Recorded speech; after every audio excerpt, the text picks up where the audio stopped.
Hi friends, PMG के मस्ती में आप सभी का स्वागत है। मैं आप सभी के लिए SSC GD plus group D का प्रैक्टिस सेशन लेके आया हूँ जो बहुत महत्वपूर्ण है। अगर आपने एसएससी जीडी या ग्रुप डी का फॉर्म भरा है तो इस वीडियो को देखना ज़रूर, और अगर चैनल पे नए हैं तो चैनल को लाइक शेयर सब्सक्राइब कर दीजिएगा और बेल आइकन को प्रेस कर दीजिएगा, क्योंकि हम कोई नया वीडियो अपलोड करें यूट्यूब पर तो उसका नोटिफिकेशन आपके पास चला जाए। तो चलिए पहले क्वेश्चन की तरफ चलते हैं कि किस दर पर भारतीय रिजर्व बैंक वाणिज्य बैंकों से धन उधार लेता है। तो किस दर पर लेता है उधार भारतीय रिजर्व बैंक वाणिज्य बैंकों से उधार। तो इसका जो आंसर हो जाएगा यह, एक मिनट क्वेश्चन को ऊपर कर दे थोड़ा सा, जो आंसर हो जाएगा इसका रिवर्स रेपो दर। यह बैंक दर नहीं होगा, रेपो दर भी नहीं होगा, और संविधिक तरलता दर ये भी नहीं होगा। तो इसका जो आंसर हो जाएगा रिवर्स रेपो दर। जो बैंक दर वह दर है जिस पर बैंकों को प्रथम श्रेणी के प्रतिनिधियों को सुविधाएं प्रदान की जाती है। वर्तमान में जो बैंक दर है 6.50% है। अगला क्वेश्चन है,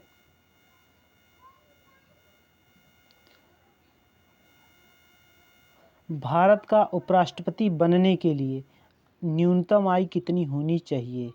जो भारत का राष्ट्रपति या उपराष्ट्रपति बनने के लिए न्यूनतम आयु कितनी होनी चाहिए। तो भारत का जो राष्ट्रपति है वो या उपराष्ट्रपति है बनने के लिए न्यूनतम आयु 35 वर्ष होनी चाहिए।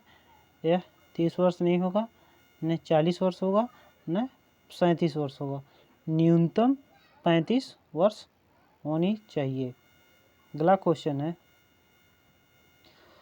निम्नलिखित में से कौन सा न्यायिक आदेश उच्च न्यायालय किसी व्यक्ति की सार्वजनिक कार्यालय पर अधिकार करने से रोकने के लिए जारी किया जाता है। निम्नलिखित में से कौन सा न्यायिक आदेश उच्च न्यायालय द्वारा किसी व्यक्ति की किसी सार्वजनिक कार्यालय पर अधिकार करने से रोकने के लिए जारी किया जाता है। तो इसका जो आंसर हो जाएगा इसमें अधिकार परीक्षा होगा। यह उत्प्रेषण ये भी नहीं होगा, और यह निषेधाज्ञा नहीं होगा, और यह परमादेश भी नहीं होगा। तो इसका जो आंसर हो जाएगा वह अधिकार परीक्षा। क्वेश्चन नंबर अगला है 4, चंद्रगुप्त मौर्य का पुत्र कौन था। चंद्रगुप्त मौर्य का पुत्र कौन था। तो चंद्रगुप्त मौर्य का पुत्र कौन था। इसका जो आंसर हो जाएगा बिंदुसार। आंसर जो होगा बिंदुसार। जो बिंबिसार है, इसके जो पिता हैं वह भट्टिय हैं जो हर्यक वंश से हैं। बिंदुसार के पिता चंद्रगुप्त जो मौर्य वंश से हैं। अशोक के पिता बिंदुसार जो मौर्य वंश से हैं। चंद्रगुप्त द्वितीय के पिता समुद्रगुप्त जो गुप्त वंश से हैं। तो चंद्रगुप्त मौर्य का पुत्र कौन था, बिंदुसार।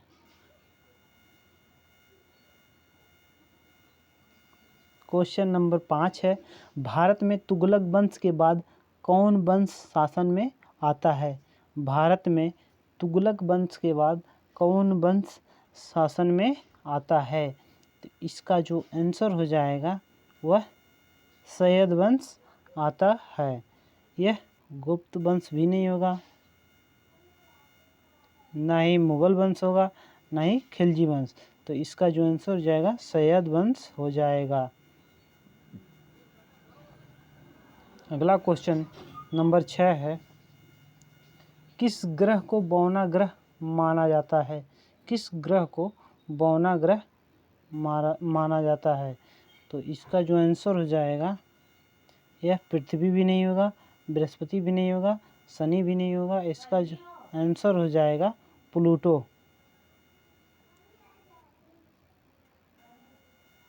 अगला क्वेश्चन है क्वेश्चन नंबर 7, बलुआ पत्थर किस प्रकार की चट्टान है?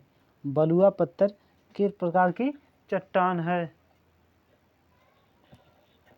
तो इसका जो आंसर हो जाएगा, बलुआ पत्थर किस प्रकार का चट्टान है? तो वह अवसादी चट्टान है, ना कि चूनेदार। यह कायांतरित भी नहीं होगा, अग्नि चट्टान भी नहीं होगा। तो इसका जो आंसर हो जाएगा अवसादी चट्टान है। अगला क्वेश्चन है क्वेश्चन नंबर 8, गेहूँ एक है। तो गेहूँ जो क्या है? गेहूँ एक क्या है? औषधि है।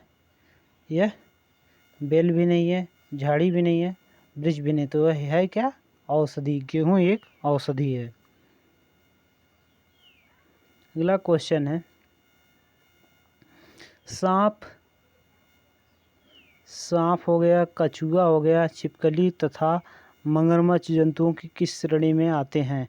सांप, कछुआ, छिपकली तथा मगरमच्छ जंतुओं की किस श्रेणी में आते हैं? तो इसका जो आंसर हो जाएगा, यह सरीसृप के अंतर्गत आते हैं। यह मत्स्य भी नहीं होगा, जल स्थलचर भी नहीं होगा, पक्षी भी नहीं होगा। तो इसका जो आंसर हो जाएगा सरीसृप। अगला क्वेश्चन है क्वेश्चन नंबर 10, मृदा में जल तनाव मापने के लिए प्रयोग किए जाने वाले यंत्र को क्या कहा जाता है? मृदा में जल तनाव मापने के लिए प्रयोग किया जाने वाला यंत्र को क्या कहते हैं? तो क्या कहते हैं उसको? तनाव मापी यंत्र, ना कि प्रकाश मापी या शुष्क आर्द्रता मापी, ये भी नहीं होगा, उत्तमा मापी, ये भी नहीं होगा। तो इसका जो आंसर हो जाएगा, यह हो जाएगा तनाव मापी। क्वेश्चन नंबर 11 है, बल का एसआई मात्रक क्या है? बल का एसआई मात्रक क्या है? तो बल का जो एसआई मात्रक है वह न्यूटन है।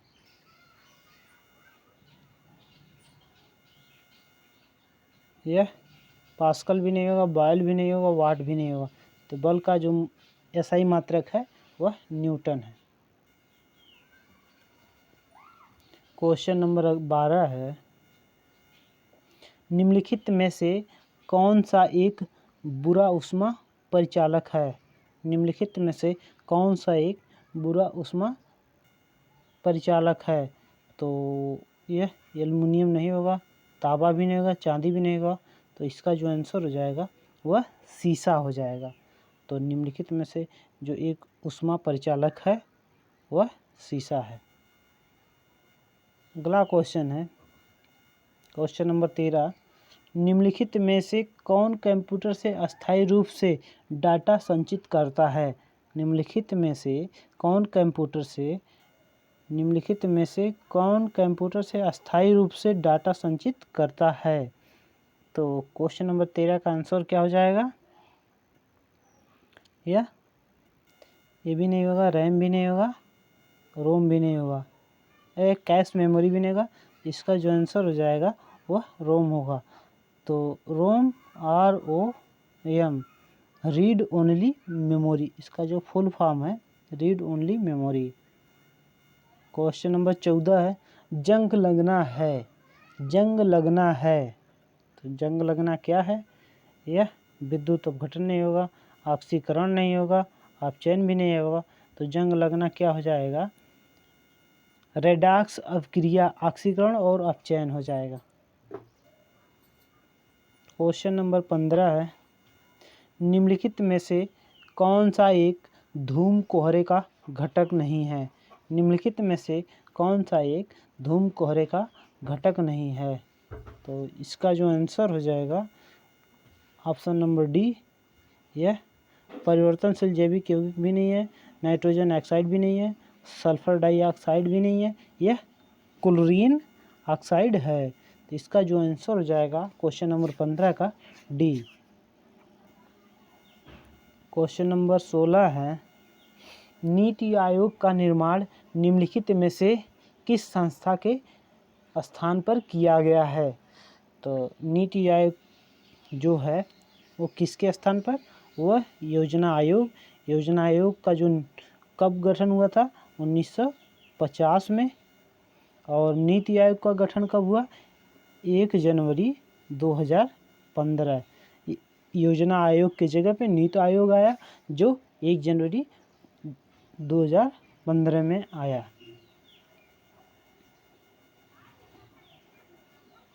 क्वेश्चन नंबर अगला है 16, पहली काम करने वाली लेजर का आविष्कार किसने किया था? जो पहली कार्य करने वाली लेजर है उसका आविष्कार किसने किया था? तो किसने किया था? T.H. मैमन ने।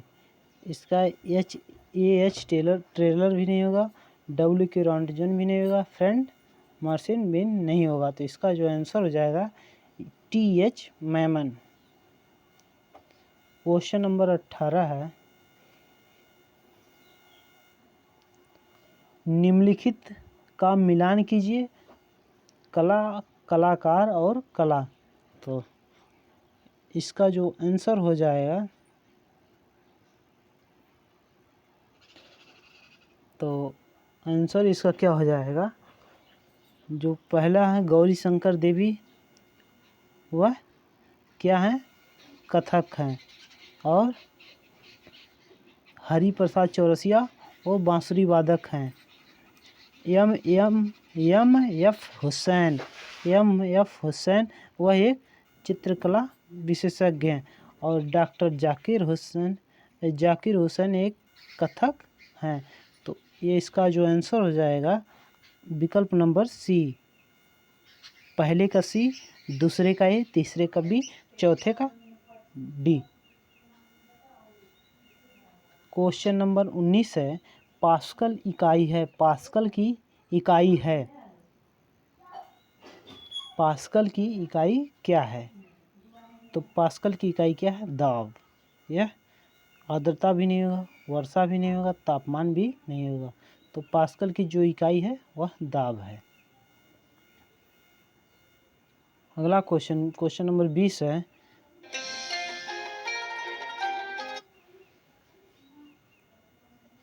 द सेल आउट नामक पुस्तक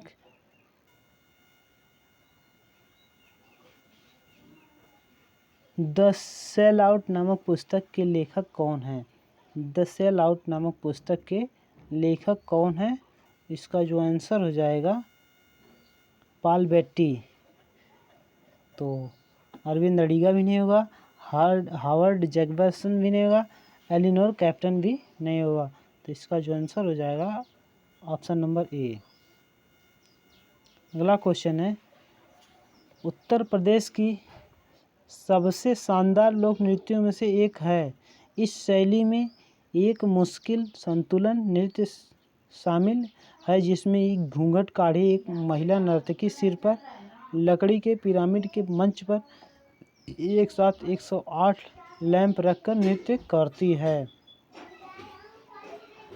तो इसका जो आंसर हो जाएगा वह चरकुला नृत्य है जो उत्तर प्रदेश से संबंधित है। यह रासलीला भी नहीं है, रामलीला भी नहीं है और ख्याल भी नहीं है। क्वेश्चन नंबर अगला है, उत्तर प्रदेश के डैश डैश में बुद्ध ने अपना पहला उपदेश दिया था और अपने कार्य विधि की नींव रखी थी। तो वह सारनाथ में रखे थे। यह कुशीनगर भी नहीं होगा, संकिसा भी नहीं होगा, श्रावस्ती भी नहीं होगा। अगला क्वेश्चन है, निम्नलिखित कौन सा पदार्थ बिजली का कुचालक है परंतु ताप का सुचालक नहीं? निम्नलिखित कौन सा पदार्थ बिजली का कुचालक है परंतु ताप का सुचालक है? तो इसका जो आंसर हो जाएगा वह अभ्रक है, ना कि एस्बेस्टस, पेन स्पेक भी नहीं होगा, सेलुलाइड भी नहीं होगा। तो इसका जो आंसर जाएगा अभ्रक। अगला क्वेश्चन है, अधिकांश कीट किस प्रकार श्वास लेते हैं? अधिकांश कीट किस प्रकार श्वास लेते हैं?